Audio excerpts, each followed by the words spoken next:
Hey, I'm Brian Van, sportbiketracker.com, and today we're going to break down the Cox Racing Radiator and Oil Cooler Guard set install on our 2018 STG Suzuki GSX-R 1000R project bike.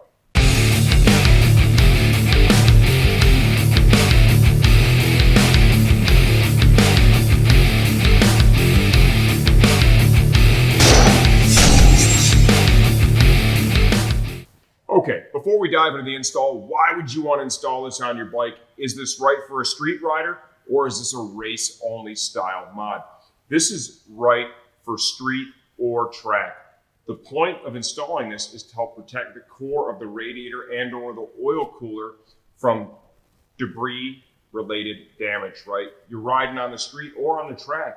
You pick up a piece of debris, or a bike in front of you hucks up a piece of debris. Look at how vulnerable that is. It needs to be exposed to airflow in order to cool the motor down, right?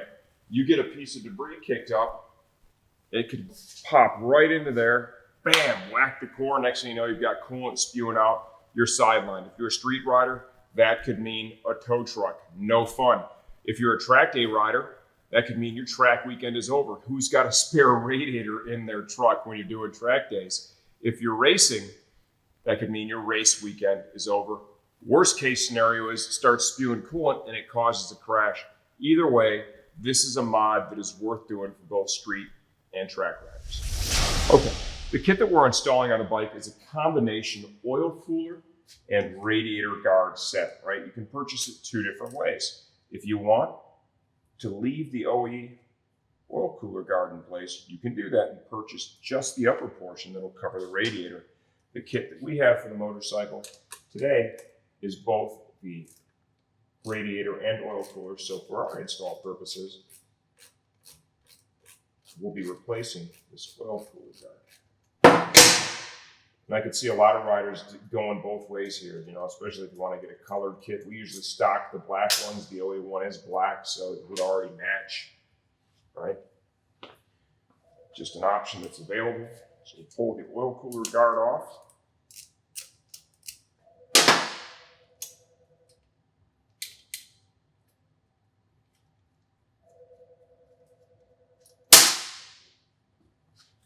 Like so. See the difference between the two? They are shaped just a little bit differently. You could argue that there's some advantages, you know. I would say do whatever you think's appropriate. Now, if you look at the oil cooler guard, you'll see that we've got a bunch of Michelin tire wadded up in there. Let's go ahead and just kind of clean those flakes off, right? Pieces of front tire. A brush here too, and just see if we can, if there's any other loose debris in the fins, we'll go ahead and just lightly brush that out.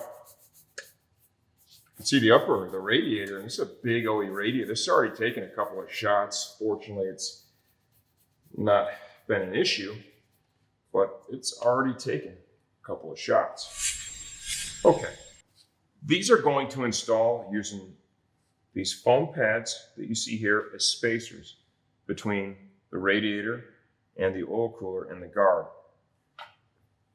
Zip ties, which are supplied, will be used to secure this in place, with the exception of the fact that the radiator guard is going to utilize the two lower mounting bolts for the oil cooler, where it bolts to the radiator bracket itself.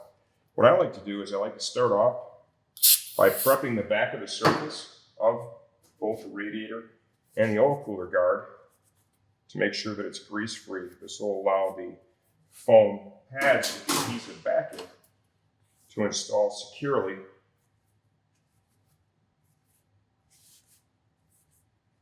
on the back of either one of these.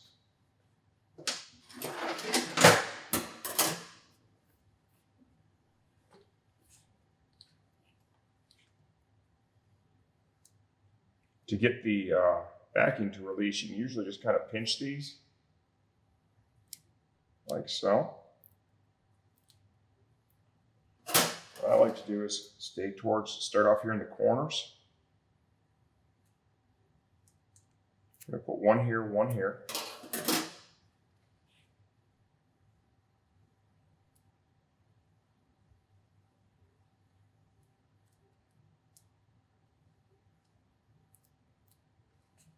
We'll do that around each of the four corners.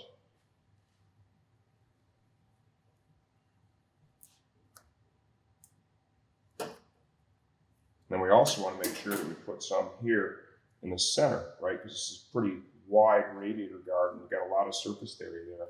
You want to make sure that you're not allowing it to actually physically touch the radiator core itself. This is going to be like watching paint dry on a wall. So we'll cut for now, and when we come back, I'll have each one of these prepped and ready to install on the bike, and we'll dive into that. Okay, let's just have a quick look at these now. You see I had to pull all those backings off, man. Got the corners, one in the center there, one in the center there, one in the center there. No need down here, because remember you have the two fasteners down here going to hold it in place. Quick look at the oil cooler guard. Same deal, just on the corners, right? Patience, a little prep. Now we need to remove the fasteners that hold the oil cooler in place.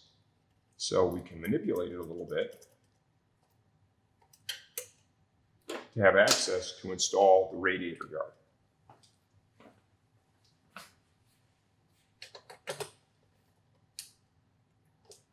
The lowermost bolt is already out. We took that one out when we removed the OEM oil cooler guard. Now you can see this thing's gonna move around, right? Just enough. It's gonna give us a little bit of access here to jump in and remove the two fasteners that are on the bottom of the radiator. So just kind of peel that out of the way. Don't put a lot of pressure on that, okay? What you don't want to do is you don't want to damage the oil cooler feed lines. That would be no bueno. There are two 10 mil hex head fasteners that attach this bracket to the bottom of the radiator core.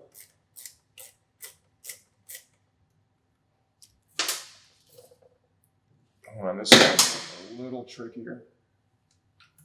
I'm using a universal here to help with the angle. Most important thing is you don't damage anything. Okay, be careful with the core.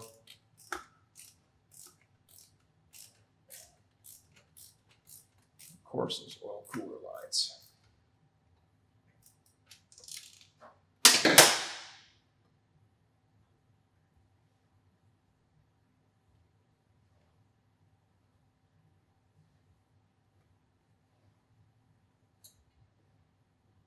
So now we're ready to slide the radiator guard in place. So what I'm going to do now, I'm going to slip the guard into position.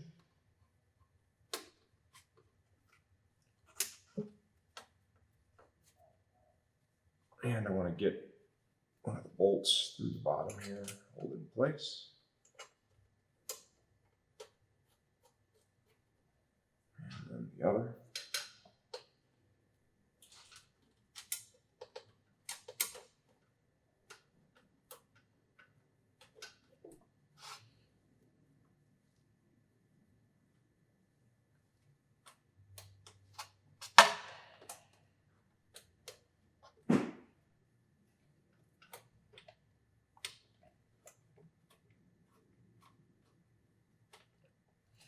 Takes just a second there to get everything lined up.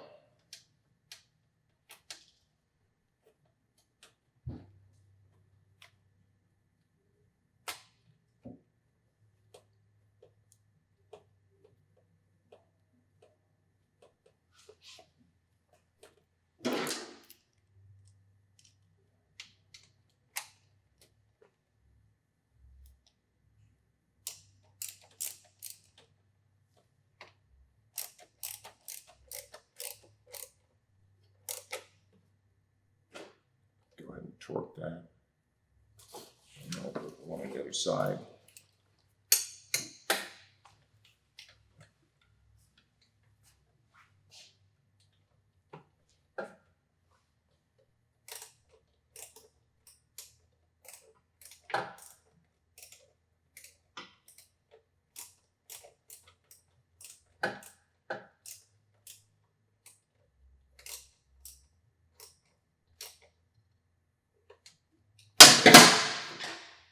Okay, we'll torque that one down.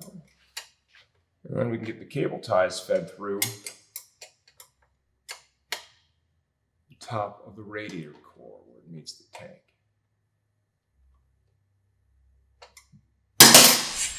Okay, now let's go ahead and feed the cable tie through.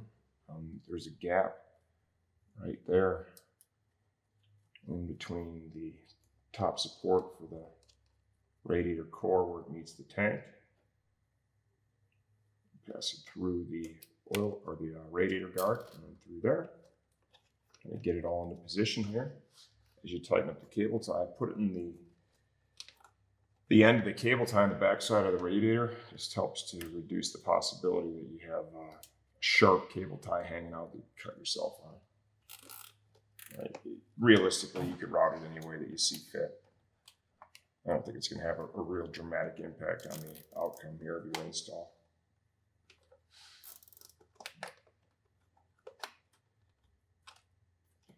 And when you compress this, you only want to smash down the foam about 50%. You don't want to crush it. Okay, on the other side here.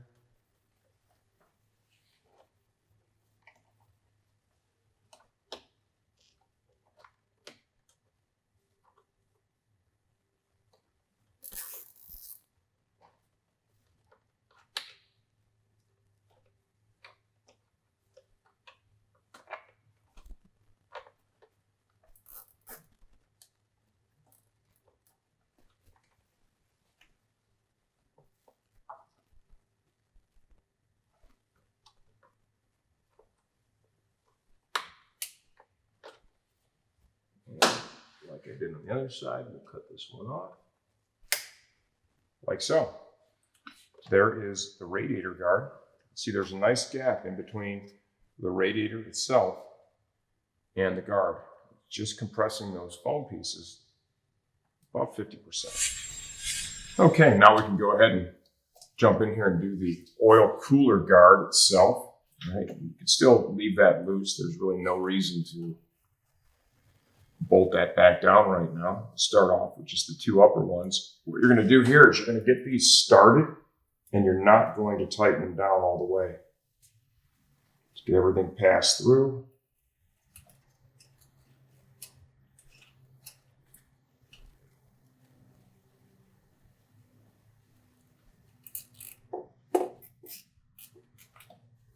Like so. Go to the top on the other side.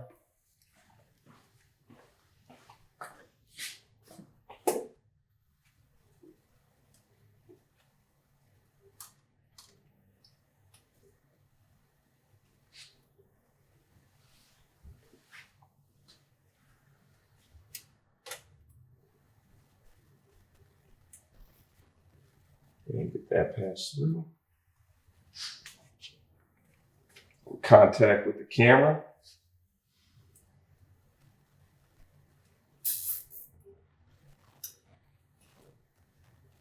Okay, once again, don't tighten it up all the way. We need to leave a little slack so we can get the lower ones in.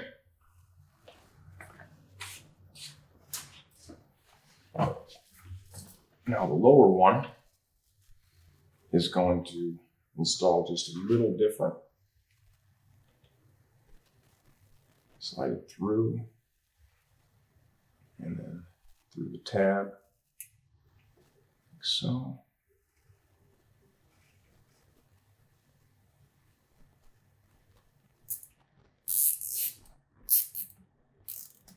Go to the other side.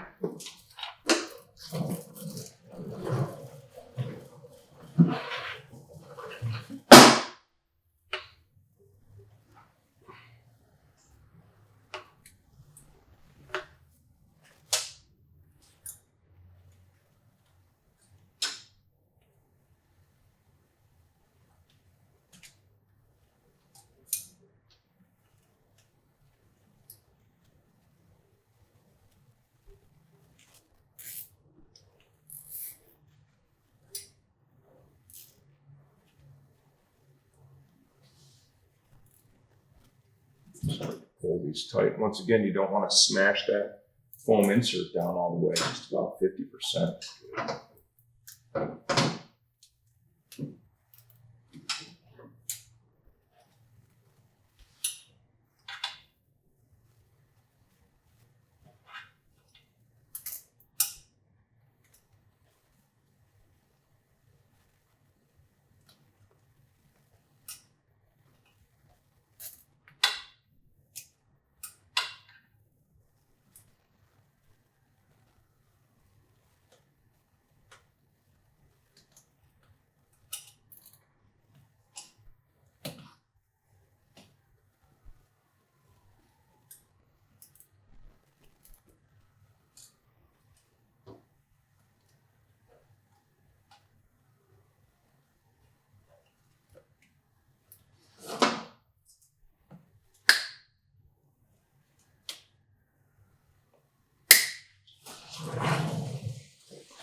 Okay.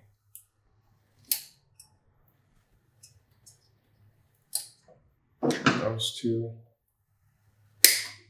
And then we're ready to. See the way I routed it? Yeah, kind of a pain in the ass to, get them pulled tight, but it looks really, really clean when you're done because everything's behind the other side of the radiator. Okay, now we need to put the fasteners back in and hold the oil cooler in place. You're going to use the one at the very bottom that had also previously retained the OEM oil cooler guard, okay?